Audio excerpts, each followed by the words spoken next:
Dear people watching and listening, Assalamu alaikum. Kindly like and share this video and subscribe to my YouTube channel and support me through Patreon so that I can continue making these audiobooks for you. For your ease, the video is divided into chapters which have been time-stamped in the description. Lessons from History, Reflections on the Past, Present and Future of Two Muslim Communities by Dr. Israr Ahmad and translated by Dr. Ahmad Afzal. Start of Part 3.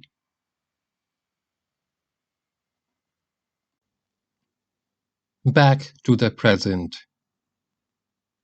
So far we have examined the similarities between the Jewish and Muslim histories vis-à-vis their two phases of rise and two phases of decline. In this context, the events of the 20th century are especially significant in that they represent, for both the Jews and the Muslims, the unfolding of the third and final stage of their respective histories. Note that although rise and decline are essentially opposite and contradictory concepts, both of these processes are usually found simultaneously during the greater part of the history of a particular culture civilization. In other words, both the phenomena of rise and decline may be found operating side by side. Although in due course of time one of these trends gradually weakens and disappears, and the other one becomes dominant. It is apparent to any careful observer that the Jews have continued to suffer the floggings of divine punishment in the present century, the Holocaust during the Second World War being a case in point, just as they have been suffering for the last 2,000 years. Simultaneously, however, they are also undergoing a process of revival, as exemplified by the establishment of the State of Israel. In the same way, the second phase of decline for the Muslims has continued in the present century.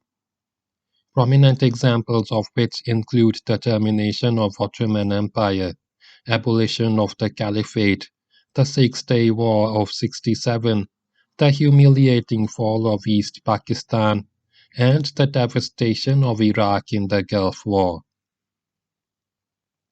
But, at the same time, powerful currents of revival and regeneration are also visible, as epitomized by Islamic activism throughout the world.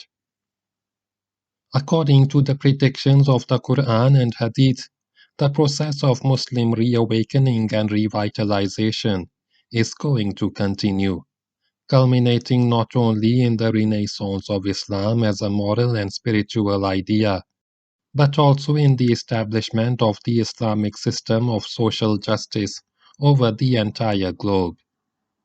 On the other hand, the revival among the Jews is going to be evanescent and short-lived, and their continuing decline, in due course of time, will overshadow their apparent rise, ultimately leading to their final and total extermination. Moreover, the beginning of the domination of Islam and the annihilation of the Jews will be temporally coincidental. The relevant predictions in the Quran and Hadith will be discussed later in this book.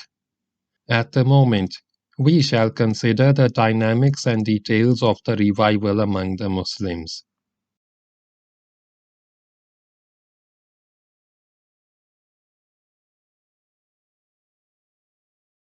Moving upwards. The most significant point to note in this respect is that the revival of the Muslim Ummah is not a simple and linear process.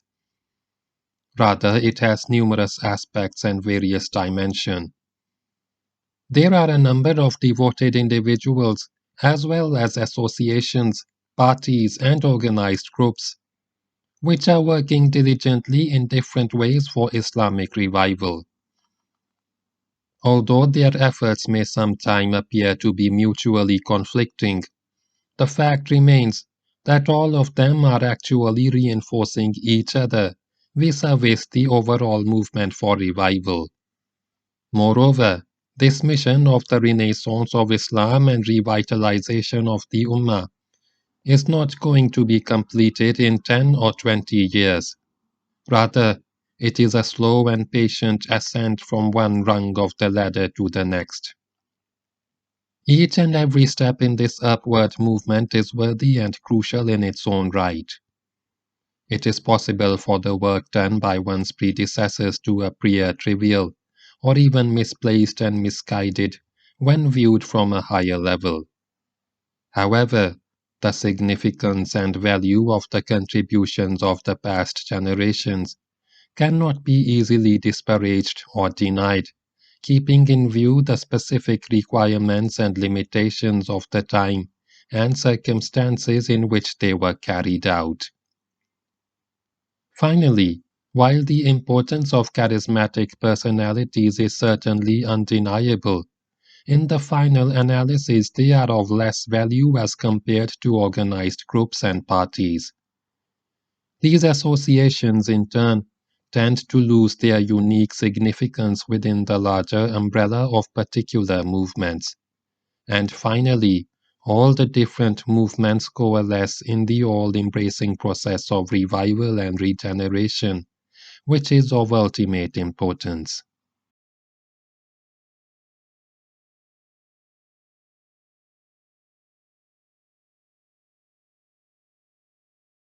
First stage of revival.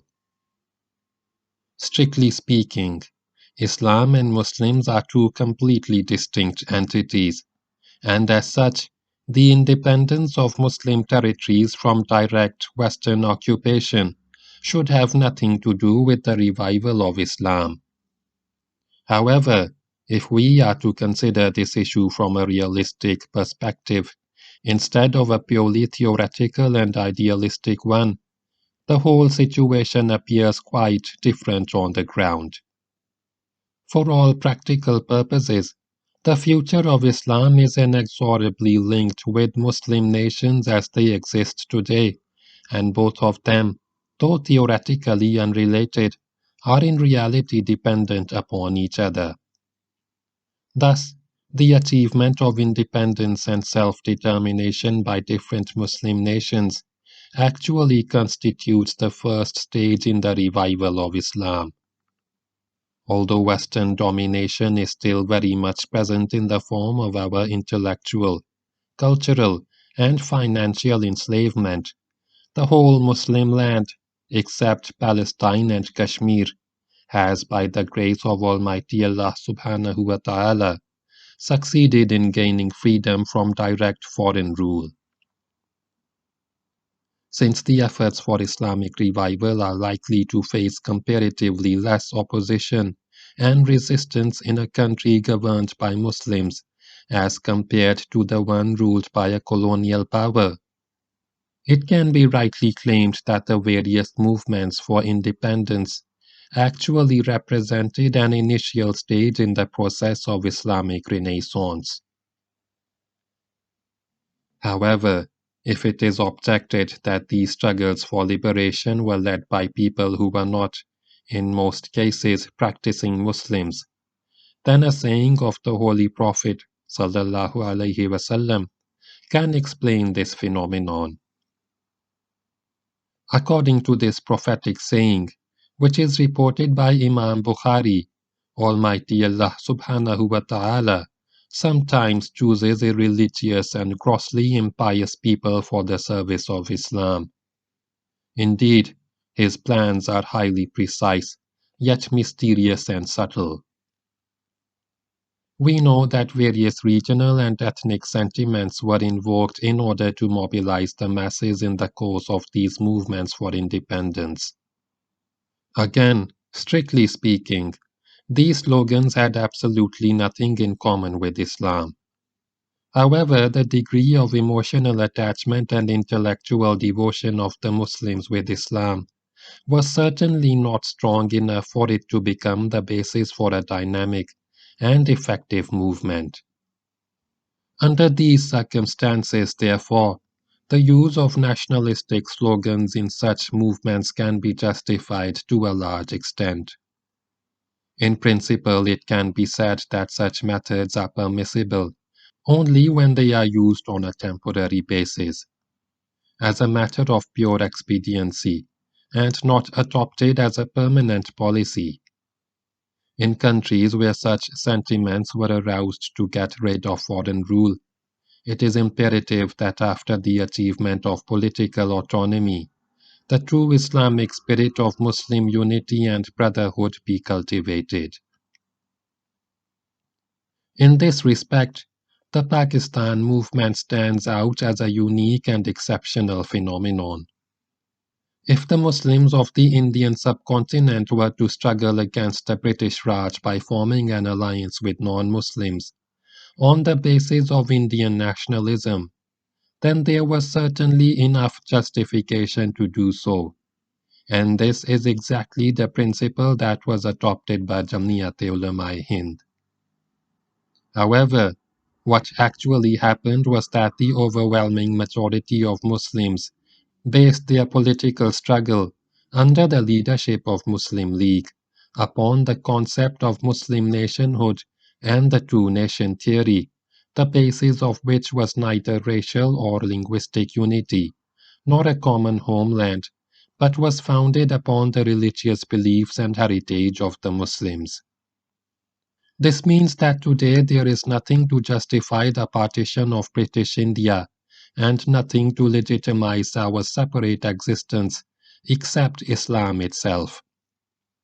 It also means that Pakistan is already a step ahead of all other Muslim states by virtue of her very genesis and raison d'être in Muslim nationhood. One of the most important factors which caused the Indian Muslims to define and organize themselves in terms of their religion was the prejudice and intolerance of the Hindu majority. Also, the fact that the Hindus had a burning desire to settle their old score with Muslims and to avenge their 1,000 years-long humiliation was an open secret. The ambition on the part of the Hindus to annihilate the Muslims caused the latter to wake up pretty quickly, and in this way, the Hindus themselves paved the way for Islamic Renaissance, albeit unwittingly. Moreover, it must be kept in mind that the Indian Muslims already had an unmatched devotion and passion for Islam and the Muslim Ummah, as epitomized by their massive and emotional reaction at the abolition of caliphate. Last but not least was the personality of Allama Iqbal, whose poignant and moving poetry played a central and decisive role in awakening and invigorating the Indian Muslims from their appalling lassitude and apathy.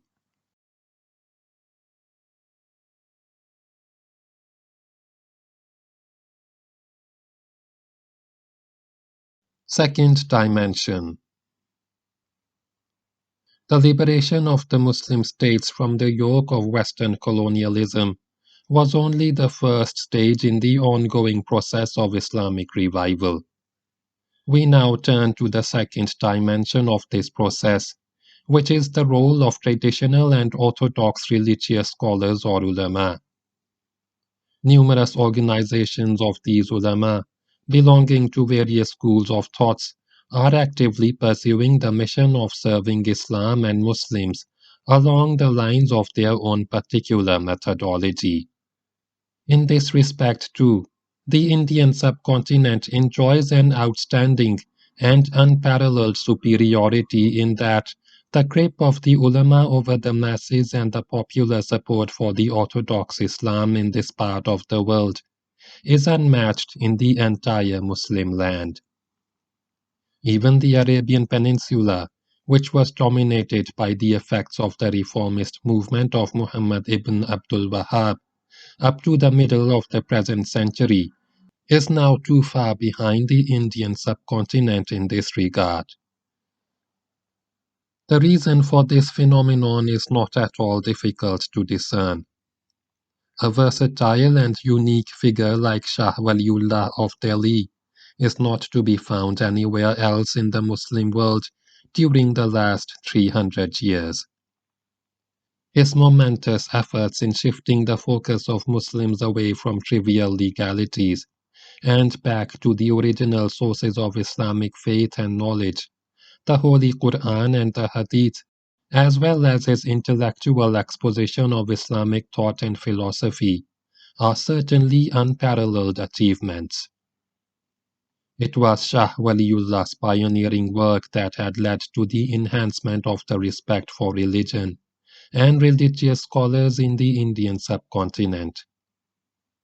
However, we must keep in mind that the main thrust of the efforts of our ulama is directed only towards safeguarding and preserving the dogmatic, ritualistic, and institutional structure of Islam. As regards fulfilling the requirements and demands of reviving Islam in the present westernized milieu, and re-establishing the ascendancy of the political, socio-economic system of Islam, they are often unaware of even the existence of such a need. Therefore, the services of the ulama can be seen as a continuation of the efforts of previous reformers of Islam, in that their efforts, like the services of present-day ulama, were mainly focused on defense rather than on revival. Our noble ancestors were justified in narrowing down their fields of activity because the cultural and legal system of Islam was still very much intact in those days, and the predominant need of their time was merely to preserve the religious faith in its original form and to defend it against alien influences.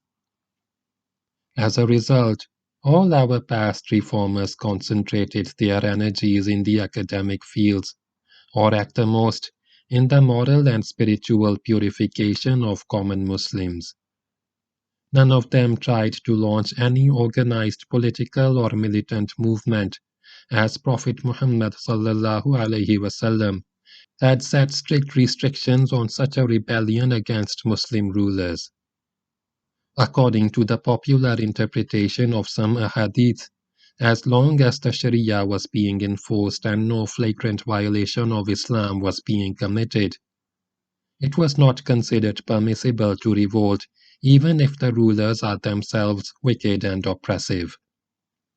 Therefore, as soon as the situation changed and non-Muslims started to conquer and occupy Muslim territories, the reformist efforts quickly turned into armed struggles. Prominent examples of this phenomenon include the Mujahideen movement of Sayyid Ahmad Shahid in India, the Sanusi movement in Libya, started by Sayyid Muhammad ibn Ali as-Sanusi, and its struggle against Italian occupation up to 1932, and the Mahdiist movement, initiated by Muhammad Ahmad, that resisted the British invasion in Sudan. It is obvious that even today, our traditional ulama are following in the footsteps of earlier reformers who had worked under completely different conditions. In other words, traditional Muslim scholars have, in general, restricted themselves and their abilities within a rather narrow circle of activity, which is essentially defensive rather than revivalist. Moreover, even the task of defending Islamic doctrines is not being properly done by the ulama, as they are more often than not completely out of touch with developments in contemporary philosophical, social, and scientific thought. Imam Ghazali and Imam Ibn Taymiyyah were able to defeat the onslaught of Greek philosophy and Aristotelian logic only after a careful and deep study of these invading ideas. Similarly, In order to deal with the modern ideologies that are seeking to destroy the foundations of Islamic faith, we need first to clearly discriminate between what is and what is not against the spirit of the Quran. Afterwards, we need to refute that part of the invading ideologies which is in opposition to the Quranic spirit, and to accept and incorporate the part that is in accordance with its spirit into a new and contemporary exposition of Islam. Unfortunately, this is not being done by our religious scholars. The role of the ulama today, instead of being that of an engine capable of propelling the ship of Islam forward, is actually nothing more than that of a heavy anchor, which prevents the ship from drifting away in any wrong direction. Although, under the present circumstances, even this is a commendable and substantial service, the fact remains that this is by no means enough. Another aspect of the activity of our ulama that needs correction is their unusually strong emphasis on sectarian matters. A serious stagnation of thought along with dogmatism has set in ever since the practice of ijtihad was done away with. The religious seminaries and ulama of every sect are therefore spending most of their time and energies in defending and propagating their particular brands of dogma and ritual, often insisting that any variation in such matters is nothing short of apostasy. Such narrow-mindedness has exacerbated the evil of sectarianism, and the resulting intolerance among the masses has led to a dangerous trend towards a sectarian militancy. One very important movement that has originated from the school of Deoband, the great theological seminary in India, is that of the Tablighi Jamaat, which has succeeded in causing a massive religious mobilization among the Muslims. Tablighi Jamaat has made headway in focusing the attentions of a big section of the Muslim population towards the renewal of faith. However, the overwhelming majority of the people who are being influenced by the Tablighi Jamaat are simple folks, untouched by the atheistic and materialistic philosophies of the West, and who already have a dormant inclination towards religious and moral virtue. Despite this limitation, the movement of the Tablighi Jamaat certainly occupies an important position within the larger process of Islamic Renaissance in relation to its effort for the regeneration of faith among the masses.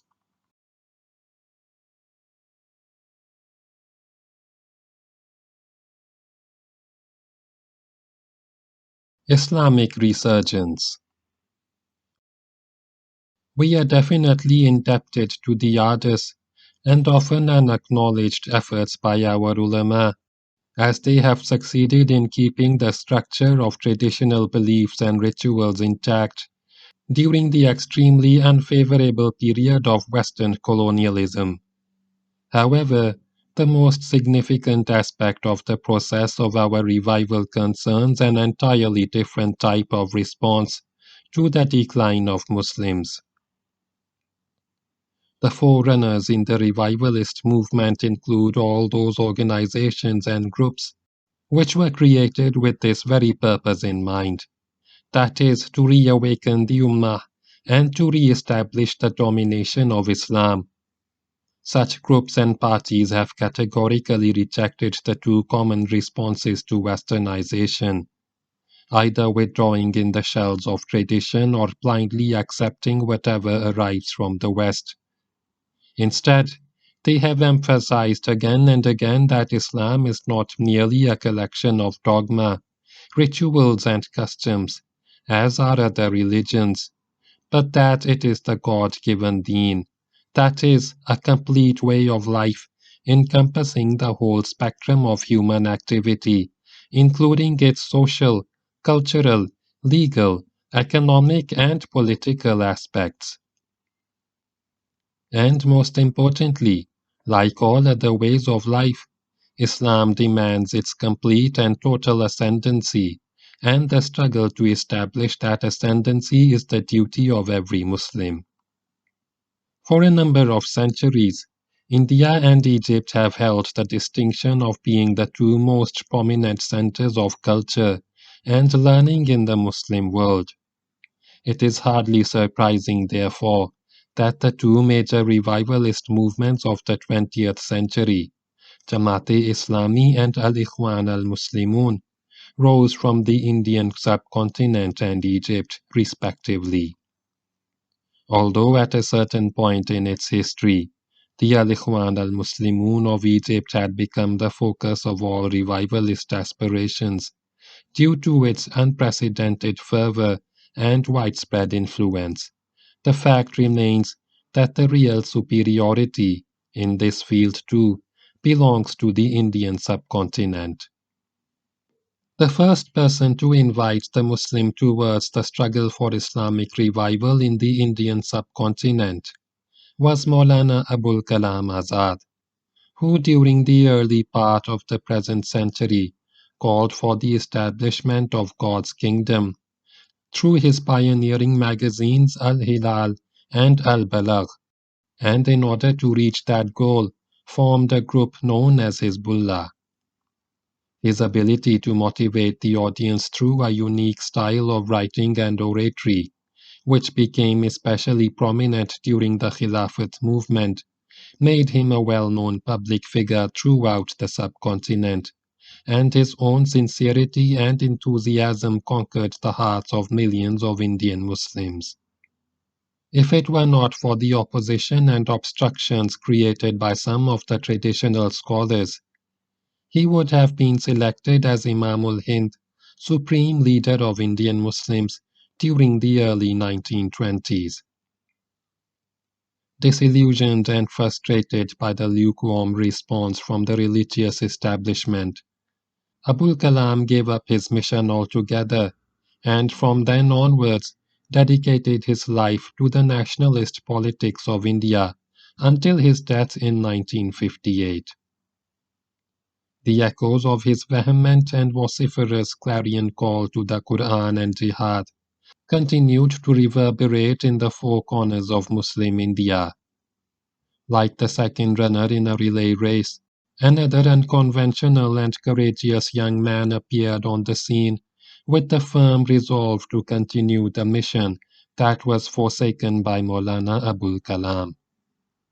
He worked alone for nearly 7 years as a journalist, presenting a methodology for the establishment of God's kingdom and the revival of Islam as a complete way of life.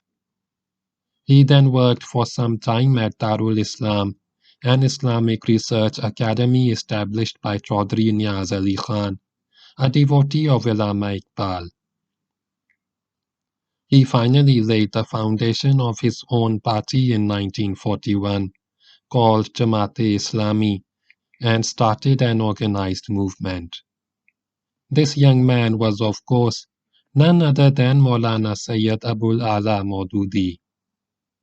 The spirit of Islamic revivalism and the aspiration to establish the ideal Islamic system, as generated by the Jamaat-e-Islami, has influenced a considerable section of Muslim youth in the Indo-Pakistan subcontinent. Simultaneously, the same spirit, initiated by Hassan al-Banna when he established Al-Ikhwan al-Muslimun in 1928, has been active throughout most of the Arab world.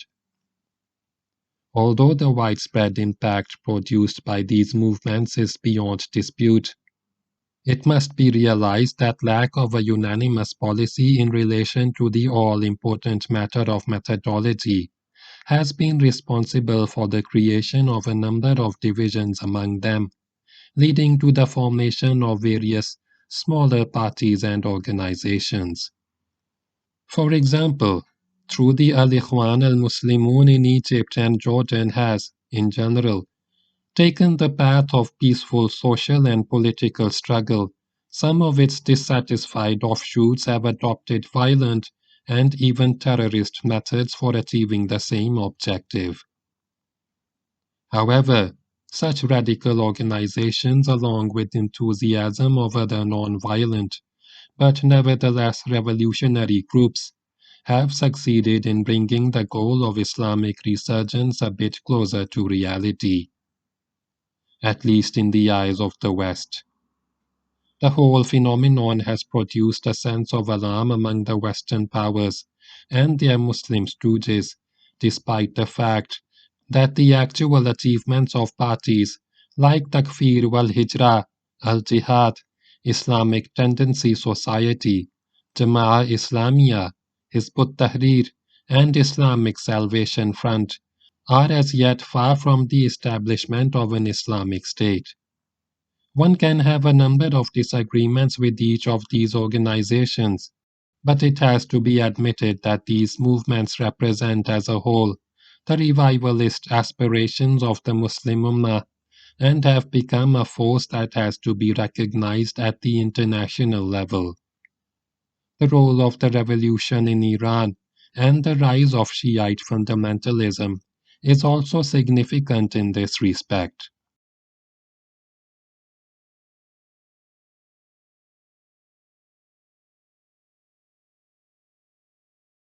Jewish revival.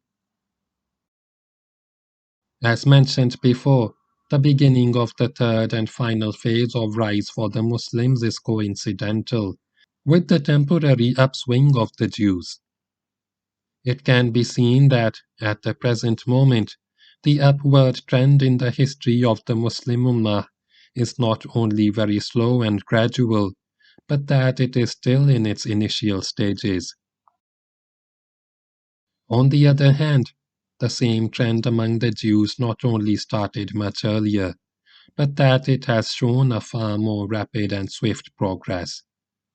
Thus, the ingenious scheme prepared by the elders of Zion in 1897 and the political Zionism of Theodor Herzl bore fruit within a short period of 20 years, resulting in the Balfour Declaration by the British government on November 2nd, 1927, that paved the way for the establishment in Palestine of a national home for the Jewish people. Finally, the legitimate State of Israel was born on May 14, 1948, with the British government acting as midwife. The situation at the moment is that not only Israel herself is a formidable military power, but the entire Western world is also there to support and patronize her, both economically and with respect to arms supply. The supreme power of our time, the United States of America, is practically in the tight grip of a small Jewish minority, who is able to exert an immense amount of control over its international policies. This last mentioned fact has been forcefully proved by former U.S. Congressman Paul Finley in his best-selling book, They Dare to Speak Out. More importantly, the global financial system is virtually in the hands of Jewish bankers, who, through the institution of interest or usury, have become powerful enough to command the obedience of entire governments. Finally, the monarchs and rulers in most of the Arab countries have either made their peace with Israel or are desperately looking for opportunities to demonstrate their servile acquiescence. It seems, therefore, that there is no power on earth that can prevent the establishment of Greater Israel. Under these apparently hopeless circumstances, only the predictions of the Holy Quran and Hadith can reassure us. According to these predictions, the third phase of rise for the Muslims will be accompanied by the global domination of Islam, which will last till near the end of the world, whereas the present rise of the Jews is going to be ephemeral. Moreover, as mentioned before, the conflict between the Jews and the Muslims is going to result, ultimately, in the total extermination of the former, according to the divine law of annihilation of the worst. However, the most significant role in this conflict, which is gradually warming up to its grand finale, is going to be played by a third power, the Christians.